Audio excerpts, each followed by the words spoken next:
Bonjour, bienvenue dans notre voyage. Dans ce cours, je vous apprendrai à mettre en pratique la planification du marketing numérique. Je vous présenterai une feuille de calcul qui vous servira de modèle pour créer votre propre façon de faire cette planification. Bien sûr, vous pouvez utiliser d'autres méthodes et logiciels existants sur le marché pour accomplir cette même tâche, ou vous pouvez créer votre propre feuille de calcul. L'idée est de vous donner les paramètres nécessaires pour que vous puissiez organiser vos efforts de marketing numérique et créer un plan cohérent qui apporte des résultats efficaces pour votre entreprise. Et pour que tout soit plus clair, continuons avec un exemple que nous avons déjà utilisé dans les cours précédents, Salesforce.com. Imaginez que vous êtes responsable du marketing numérique chez Salesforce au Brésil et que vous allez élaborer la planification annuelle du domaine de génération de demandes pour les petites et moyennes entreprises. Créez une feuille de calcul dans Excel ou un autre logiciel de votre choix avec les colonnes suivantes. PIC, qui est le profil client idéal que vous avez déjà défini. Contact idéal, qui est le poste, la fonction ou le type de personne qui participe au processus d'achat ou l'influence. La persona, qui est la description semi-fictive de votre contact idéal. Canal, qui est le moyen par lequel vous communiquerez avec chaque persona. Contenu, qui est le type de sujet, de thème ou d'agenda qui sera communiqué au persona.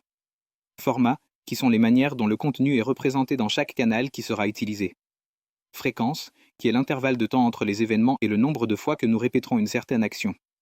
Budget mensuel, qui fait référence à la valeur financière qui sera investie dans la publicité de ce contenu. Observation, qui est le champ de la feuille de calcul où nous placerons toutes les directives importantes, telles que la republication sur d'autres réseaux sociaux ou la nécessité d'une approbation de ce contenu par quelqu'un, en bref, toute information qui ne figure pas dans les autres colonnes. Mois et semaines de l'année, qui sont les champs où nous placerons la quantité de contenu qui sera produite et quand il sera publié sur les différents canaux. Dans le cas de cette feuille de calcul, nous avons 12 mois avec 4 semaines chacun. Vous pouvez modifier cette feuille de calcul en ajoutant plus de mois, voire moins. Vous pouvez également remplacer les semaines par les jours exacts. Tout dépend des besoins de votre entreprise et du volume de contenu qui sera publié. La première colonne de la feuille de calcul est le PIC, le profil client idéal. Ici, dans le cas de Salesforce, nous le complétons avec quelque chose comme des entreprises technologiques comptant jusqu'à 200 employés et un modèle de vente consultatif, entre autres caractéristiques comme nous l'avons vu dans le cours sur ce sujet. Ensuite, nous avons Idéal Contact. Dans ce champ, vous indiquez qui est le décideur au sein de ce type d'entreprise. Dans le cas de Salesforce, le responsable informatique peut être l'un de ses contacts idéaux, car c'est lui qui effectuera l'analyse de faisabilité technique du logiciel. Par conséquent, votre avis influencera grandement la décision d'achat. Ensuite, nous avons la persona. Ici, vous mettez simplement le nom du personnage que vous avez créé précédemment, comme Carlos Silva, dont nous avons parlé dans le cours sur les personnages. Passons maintenant à la colonne suivante de notre planification, canal.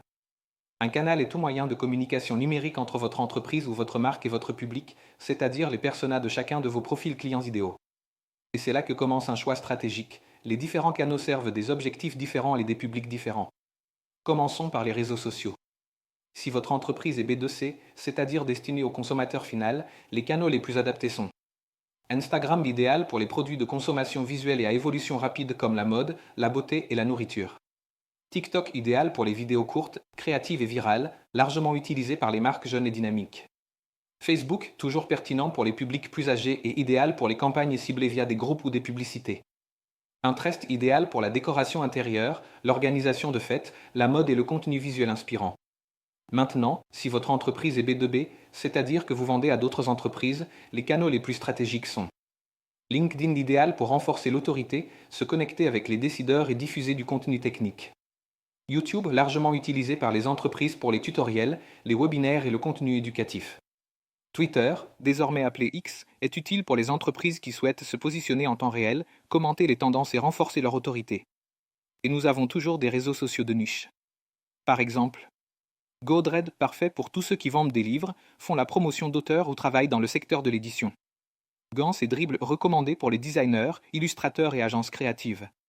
Mais cela ne s'arrête pas là.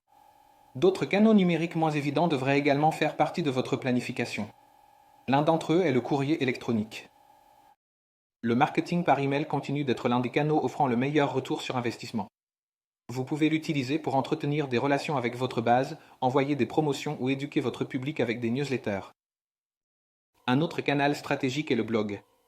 Il fonctionne comme une base de connaissances pour votre marque. Lorsque vous rédigez des articles optimisés avec des techniques de référencement, vous attirez du trafic organique et qualifié. Nous avons également la messagerie comme canal numérique. WhatsApp, Telegram, Facebook Messenger et même les chats de sites web avec des robots sont puissants pour les ventes directes, le service client et la réactivation des clients. Et oui, les SMS sont toujours utilisés. Les entreprises de sécurité, les banques, les applications de transport et de santé continuent d'utiliser ce canal pour son taux de livraison élevé et sa fiabilité.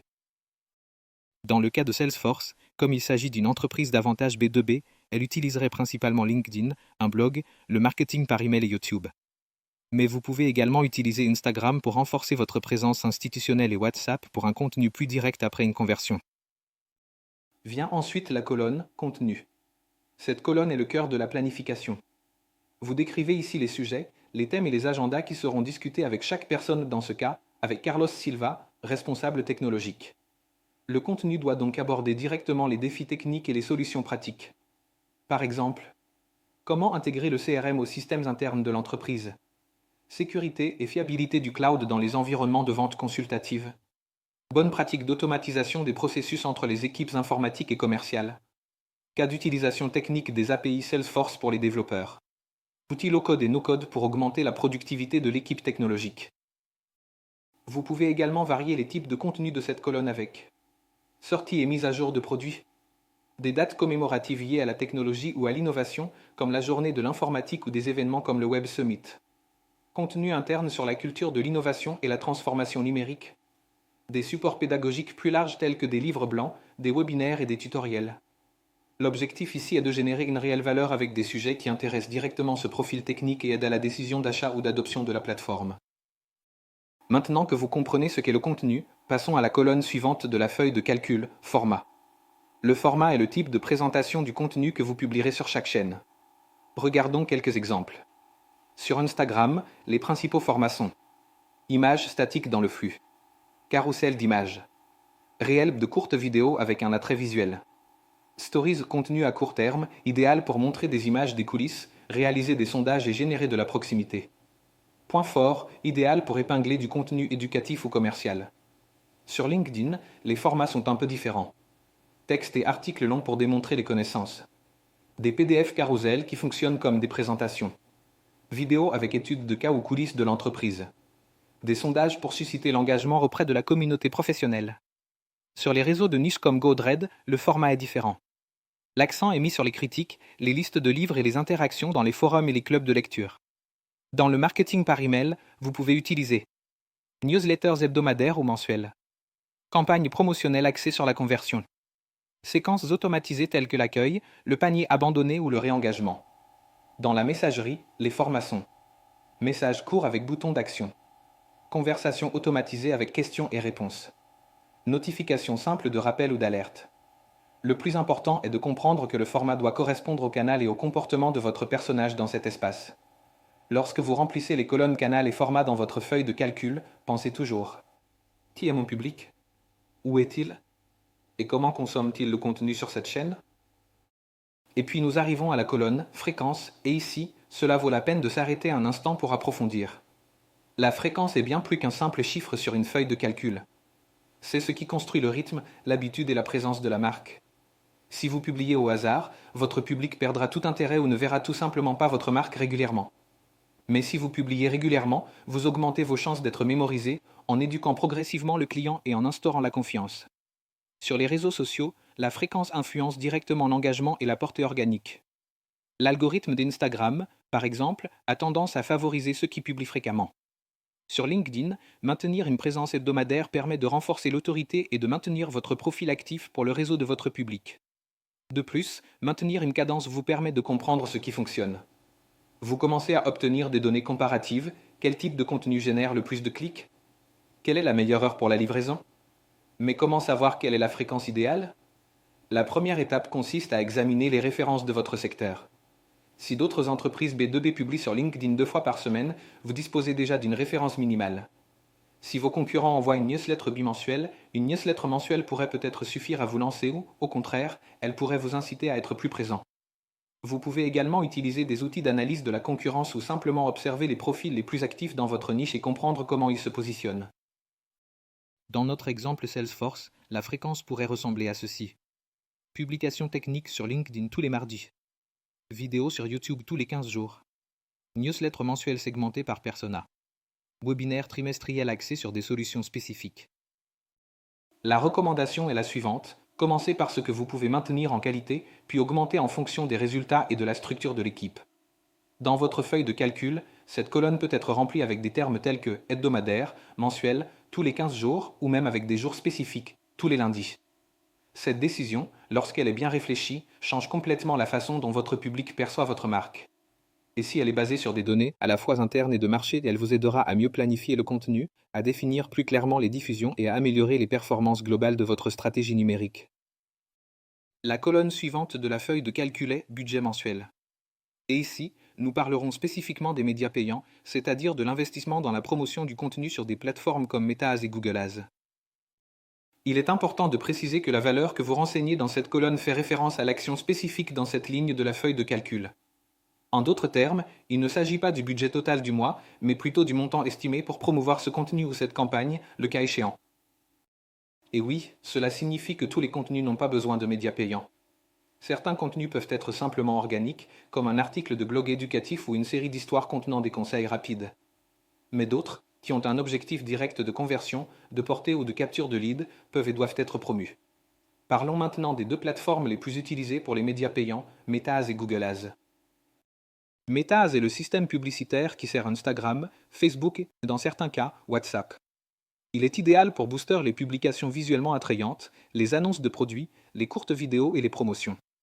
Vous pouvez cibler par intérêt, région, intitulé de post ou même interaction précédente avec votre profil. Google Ads, en revanche, se concentre davantage sur les moments de recherche active. Si votre personnage recherche sur Google des termes tels que intégration CRM avec ERP ou automatisation des ventes B2B, c'est là que votre marque pourrait apparaître. Google vous permet également de diffuser des annonces vidéo sur YouTube ou sur des sites partenaires via des bannières. Dans notre exemple Salesforce, avec le personnage Carlos Silva, la planification peut prévoir 1 500 $ pour promouvoir une vidéo technique sur YouTube sur la sécurité du cloud.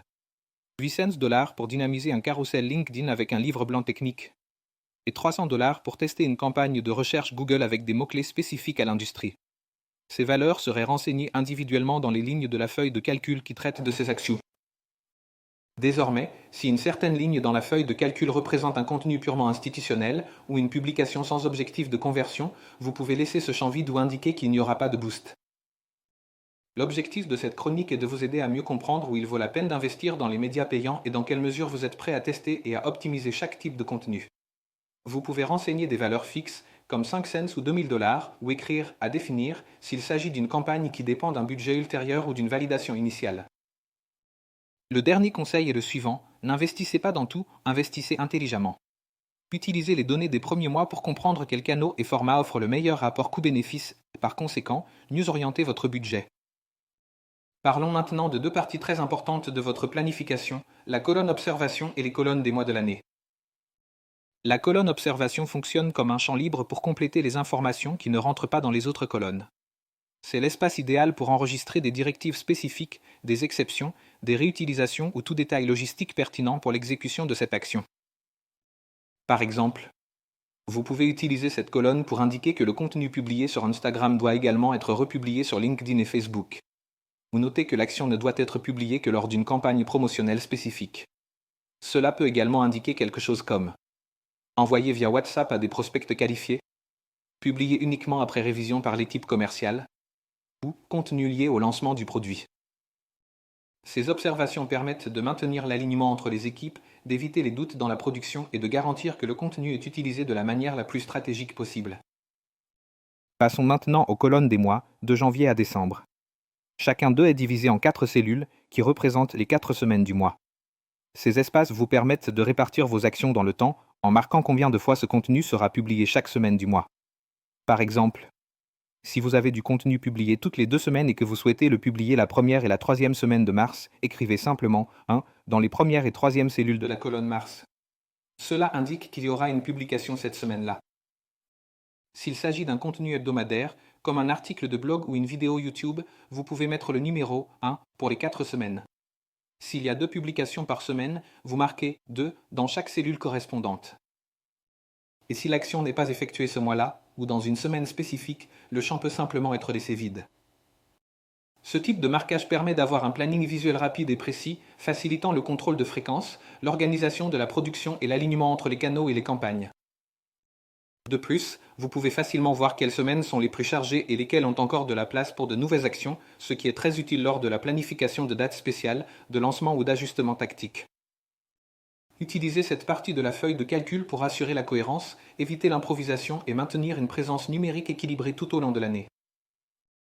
Nous avons atteint la fin de notre leçon et il est maintenant temps de récapituler les points les plus importants. Tout au long de la planification, vous avez appris à remplir chacune des colonnes qui structurent un plan de marketing numérique pour l'année entière. Nous commençons par définir le profil client idéal, suivi du contact idéal et du persona, qui nous aide à comprendre à qui nous parlons et quels sont ses besoins réels. Ensuite, nous passons à la chaîne, où le contenu sera diffusé, et à la colonne contenu, où nous enregistrons les thèmes et sujets pertinents pour chaque profil. Ensuite, nous choisissons le format, qui correspond à la manière dont le contenu sera diffusé. Il peut s'agir d'une vidéo, d'un carrousel, d'un article technique, d'un email ou de tout autre format adapté à la chaîne. Nous parlons également de fréquence, qui garantit la cohérence, alimente l'engagement sur les réseaux sociaux et contribue à créer des habitudes parmi votre public. Nous soulignons également l'importance d'examiner les références du marché et les concurrents pour prendre des décisions plus stratégiques. Ensuite, nous passons au budget mensuel en nous concentrant sur les médias payants.